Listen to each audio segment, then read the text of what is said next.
मुंबई के जिस जैन मंदिर पर चला प्रशासन का बुलडोजर, उससे जुड़ा पूरा विवाद क्या है? मंदिर टूट गया है, कोई उम्मीद नहीं है। मंदिर सिर्फ एक पत्थर नहीं है, ये हमारी पहचान और संस्कृति है। हम शांत हैं, कमजोर नहीं। डर के नहीं, डट के खड़ा है पूरा समाज। इस तरह के अलग अलग नारे और पोस्टर लेकर जैन समुदाय और हिंदू समुदाय के सदस्यों के साथ साथ राजनीतिक दलों से जुड़े हजारों लोगों ने मुंबई में शनिवार को मार्च निकाला। यह मार्च मुंबई के विले पार्ले में मौजूद पार्श्वनाथ दिगंबर जैन मंदिर परिसर में महानगर पालिका की कार्रवाई के विरोध में निकाला गया। विरोध प्रदर्शन में शामिल हुए जैन समुदाय के कुछ लोगों की आंखों में आंसू थे। वो इस बात से दुखी थे कि 3 दशक पुराने मंदिर को तोड़ा गया है। ये शांतिपूर्ण रैली मंदिर के खिलाफ कार्रवाई के लिए महानगर पालिका को जवाबदेह ठहराने की मांग को लेकर आयोजित की गई थी। इस बीच मुंबई ईस्ट वार्ड के वार्ड अधिकारी नवनाथ घाओडगे को इस कार्रवाई के सिलसिले में बर्खास्त कर दिया गया है। घाओडगे को 10 दिन पहले ईस्ट वार्ड में स्थानांतरित किया गया था। बृहन मुंबई नगर पालिका के आयुक्त भूषण गगरानी ने बीबीसी से बात करते हुए ये जानकारी दी।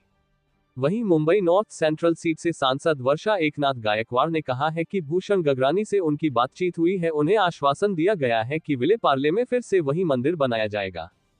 कहां से शुरू हुआ मामला? विले पार्ले ईस्ट इलाके में नेमिनाथ सहकारी आवास भवन के बगल में कांबलीवाड़ी इलाके में 32 साल पुराना जैन मंदिर था। मुंबई महानगर पालिका के निर्माण दल ने 16 अप्रैल को इस मंदिर पर कार्रवाई करते हुए इस पर बुलडोजर चला दिया था। मंदिर का मामला कोर्ट में लंबित रहने के दौरान ही मुंबई नगर निगम ने पुलिसकर्मियों के पहरे में पूरे मंदिर को ध्वस्त कर दिया। इसके बाद जैन लोगों के साथ साथ हिंदू समुदाय के लोगों और राजनीतिक दलों के प्रतिनिधियों और कार्यकर्ताओं ने इस कार्रवाई के विरोध में जैन समाज और विश्व हिंदू परिषद के नेतृत्व में मुंबई के विले पार्ले ईस्ट में नगर निगम वार्ड कार्यालय तक शांतिपूर्ण मार्च निकाला। शनिवार को हुए इस विरोध प्रदर्शन के बाद मंदिर को ढहाने का मुद्दा देश भर में चर्चा में है। इस देश में मंदिर ही सुरक्षित नहीं है। विरोध प्रदर्शन में हिस्सा लेने वाले मनीष जैन ने कहा, अगर इस देश में मंदिर ही सुरक्षित नहीं है तो हम कैसे सुरक्षित रहेंगे? उन्होंने कहा, हम बहुत दुखी हैं। हमने और महिलाओं ने तब भी विरोध किया था जब मंदिर को तोड़ा जा रहा था और देवताओं और धर्मग्रंथों का अपमान किया जा रहा था, लेकिन हमारी बातों पर कोई ध्यान नहीं दिया गया। ये बहुत दुखद है कि जूते पहनकर मंदिर के खिलाफ कार्रवाई की गई। स्थानीय निवासी सुनीता जैन भी विरोध प्रदर्शन में शामिल है। वो कहती हैं कि जिस दिन मंदिर तोड़ने की कार्रवाई हुई वो वहां मौजूद थी। वो कहती हैं, हम पूजा कर रहे थे, तभी अचानक पुलिस आ गई और तोड़फोड़ शुरू कर दी। हमें कोई भी सामग्री ले जाने की अनुमति नहीं थी। हमें घसीटकर बाहर निकाल दिया गया। मंदिर को लेकर क्या है विवाद? विले पार्ले ईस्ट के कांबलीवाड़ी इलाके में नेमिनाथ सहकारी आवास भवन के बगल में 32 साल पुराना एक दिगंबर जैन मंदिर था। यह मंदिर एक इमारत के पार्किंग स्थल पर बना हुआ था और इस स्थान को लेकर विवाद था। इस मामले में जमीन के दावेदारों और मंदिर के ट्रस्टियों के बीच कोर्ट में कानूनी लड़ाई भी चल रही है। मामले की सुनवाई सत्र अदालत में हुई। अदालत ने अपने फैसले में मंदिर को ध्वस्त करने का आदेश दिया। इसके बाद मामला बॉम्बे हाई कोर्ट पहुंचा। हाई कोर्ट ने मुंबई महानगर पालिका को 4 बार मंदिर को ध्वस्त करने का आदेश दिया था। अदालत ने कहा कि यदि 5वीं बार भी कोर्ट के आदेश का पालन नहीं किया गया तो नगर निगम अधिकारियों के खिलाफ अवमानना की कार्रवाई की जाएगी। अखिल भारतीय जैन अल्पसंख्यक महासंघ के अध्यक्ष और जैन मंदिर मोर्चा के समन्वयक ललित गांधी ने बीबीसी से बात करते हुए इस मुद्दे पर अपनी नाराजगी जाहिर की। उन्होंने कहा, बॉम्बे हाई कोर्ट ने मामले की सुनवाई 15 अप्रैल तक स्थगित कर दी थी। सुनवाई 16 तारीख को सुबह 11 बजे होनी थी, लेकिन नगर निगम ने 16 तारीख को सुबह 8 बजे ही कार्रवाई की। जब 16 तारीख को इस मामले में सुनवाई कोर्ट में हुई तो नगर पालिका ने कोर्ट से कहा कि कार्रवाई चल रही है। ललित गांधी ने यह भी कहा कि अदालत ने नगर पालिका को फटकार लगाते हुए कार्रवाई रोकने को कहा। इस मामले में अगली सुनवाई अब 30 अप्रैल को होनी है। ललित गांधी कहते हैं, इस कार्रवाई के बाद हमारे देवता बाहर हैं, इसलिए मलबे को वहां ले जाने और देवता को अस्थायी रूप से रखने के लिए एक शेड बनाने के बारे में भी चर्चा हुई है। मुंबई नगर निगम का क्या कहना है? मुंबई नगर पालिका ने अभी तक इस मामले पर कोई आधिकारिक प्रतिक्रिया नहीं दी है। हालांकि सत्र अदालत में सुनवाई के बाद अदालत ने नगर पालिका को मंदिर को ध्वस्त करने का निर्देश दिया था। नाम न जाहिर करने की शर्त पर नगर निगम के कुछ अधिकारियों ने बीबीसी को बताया कि यह कार्रवाई मुंबई नगर निगम के ईस्ट वार्ड विभाग ने की है। अधिकारियों ने बताया, इसके लिए नगर पालिका के ईस्ट वार्ड विभाग ने मंदिर को नोटिस जारी किया था। हालांकि नोटिस देने के बावजूद मंदिर प्रशासन ने उनकी बात नहीं मानी, जिसके बाद ये कार्रवाई की गई। जैन समुदाय की मांगे क्या है? मंदिर के खिलाफ इस कार्रवाई के बाद जैन समुदाय के हजारों लोग अपना विरोध जताने के लिए मुंबई की सड़कों पर उतर आए। जैन समाज ने इसके लिए जिम्मेदार नगर निगम अधिकारी को तत्काल निलंबित करने की मांग की है। साथ ही मांग की है कि नगर निगम को तत्काल अपने खर्च पर नया मंदिर बनवाना चाहिए। ये भी मांग की है कि नगर निगम इस घटना के लिए सार्वजनिक रूप से माफी मांगे। वर्षा गायकवाड़ ने क्या बताया? Varsha Eknath Gaikwad Mumbai north central seat से सांसद और मुंबई कांग्रेस कमेटी की अध्यक्ष हैं।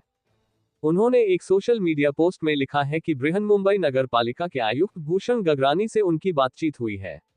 उन्हें आश्वासन दिया गया है कि विलेपार्ले में फिर से वही मंदिर बनाया जाएगा। उन्होंने लिखा, बीएमसी आयुक्त भूषण गगरानी से मेरी बातचीत हुई, जिन्होंने अब आश्वासन दिया है कि विलेपार्ले में चैत्यालय फिर से वही बनाया जाएगा। उन्होंने बातचीत के दौरान का एक वीडियो भी सोशल मीडिया पर शेयर किया और लिखा, ये कार्रवाई अल्पसंख्यकों के अधिकारों पर ये सीधा सीधा हमला है और देश की धर्मनिरपेक्षता पर प्रहार है। दक्षिण भारत जैन सभा ने सीएम को लिखा पत्र। दक्षिण भारत जैन सभा ने इस मामले में प्रदेश के मुख्यमंत्री देवेंद्र फडणवीस को पत्र लिखकर जैन मंदिर के पुनर्निर्माण की मांग की है। इस मामले पर दक्षिण भारत जैन सभा की एक बैठक आयोजित की गई, जिसमें मंदिर के खिलाफ की गई कार्रवाई की निंदा की गई। साथ ही मुख्यमंत्री देवेंद्र फडणवीस के नाम एक पत्र लिख उन्हें सौंपा गया है। जैन सभा का कहना है, बॉम्बे हाई कोर्ट के मामले पर रोक लगाने के बावजूद मंदिर को जल्दबाजी में ध्वस्त कर दिया गया। इससे हमारे समाज की भावनाएं आहत हुई हैं। साथ ही बयान में कहा गया है, उसी स्थान पर एक नया मंदिर बनाया जाना चाहिए और मंदिर तोड़ने में शामिल लोगों के खिलाफ सख्त कार्रवाई की जानी चाहिए। अल्पसंख्यक होना क्या अभिशाप है? इस कार्रवाई को लेकर समाजवादी पार्टी के अध्यक्ष और सांसद अखिलेश यादव ने बीजेपी पर निशाना साधा है। साथ ही उन्होंने जैन समुदाय को संबोधित करते हुए एक सोशल मीडिया पोस्ट लिखा है। उन्होंने लिखा, वर्तमान समय में देश में अल्पसंख्यक होना एक अभिशाप बनता जा रहा है। आज अल्पसंख्यक जैन समुदाय के मध्य भय, असुरक्षा और अनिश्चितता की जो भावना व्याप्त है, वो अत्यधिक चिंता का विषय है, जिसकी चर्चा, निंदा और आक्रोशपूर्ण प्रतिक्रिया संपूर्ण विश्व में हो रही है। अखिलेश यादव ने अपनी पोस्ट में मध्य प्रदेश के सिंगोली में जैन साधुओं पर हुए हिंसक हमले और जबलपुर से लीक हुए ऑडियो क्लिप, जिसमें कथित तौर पर भाजपा सदस्यों ने जैन समुदाय के खिलाफ अपमानजनक टिप्पणी थी, उसका जिक्र किया। उन्होंने इन घटनाओं को जैन समुदाय के उत्पीड़न के ही मामले बताया। उन्होंने लिखा, भाजपा समर्थित एक ऐसा बहुत बड़ा वर्ग है जो जैनियों की धार्मिक, सार्वजनिक, व्यापारिक, व्यावसायिक ही नहीं बल्कि व्यक्तिगत संपत्तियों पर भी आंख गड़ाए बैठा है और जैनियों को अल्पसंख्यक ही मानकर उनसे उनका सब कुछ छीन लेना चाहता है। इस मामले में कांग्रेस ने भी कड़ा रुख अपनाया है। कांग्रेस ने अपने आधिकारिक सोशल मीडिया हैंडल पर 46 सेकंड का एक वीडियो पोस्ट किया और लिखा, मुंबई में बीजेपी ने मंदिर पर चलाया बुलडोजर, जैन समाज के साथ पूरे देश की भावनाएं आहत हुई हैं। इस पाप के लिए देश इन्हें कभी माफ नहीं करेगा। एक अन्य पोस्ट में कांग्रेस ने लिखा, मंदिरों के प्रति बीजेपी की नफरत वक्त वक्त पर सामने आती रहती है। इससे पहले स्मार्ट सिटी के नाम पर बनारस में सैकड़ों मंदिरों को ध्वस्त किया गया, भगवान की मूर्तियों को खंडित किया गया। बीजेपी और उसके नेता अहंकार के मद में इस कदर चूर हैं कि लोगों की आस्था की उन्हें जरा भी परवाह नहीं है। इन्हें सिर्फ अपने और अपने मित्रों के फायदे की पड़ी है। एक दूसरे के लिए खड़े हो, विभाजन मत होने दो। शिवसेना विधायक और उद्धव बालासाहेब ठाकरे गुट के नेता आदित्य ठाकरे ने भी इस मुद्दे पर सरकार की आलोचना की है। आदित्य ठाकरे ने कहा, मुंबई महानगर पालिका का प्रशासन मुख्यमंत्री कार्यालय के माध्यम से भाजपा द्वारा चलाया जाता है। अब यह एहसास हो गया होगा कि भाजपा सरकार किसी की नहीं है। उद्धव ठाकरे गुट की नेता और राज्यसभा सांसद प्रियंका चतुर्वेदी ने भी इस मामले पर अपनी प्रतिक्रिया दी है। उन्होंने सोशल मीडिया प्लेटफॉर्म एक्स पर विरोध प्रदर्शन का एक वीडियो साझा किया। साथ ही लिखा, प्रिय अल्पसंख्यक समुदायों, उनकी नजर आप सभी पर है, न केवल मुसलमानों पर बल्कि जैन, पारसी, सिख और ईसाइयों पर भी। एक दूसरे के लिए खड़े होइए, खुद को विभाजित मत होने दीजिए।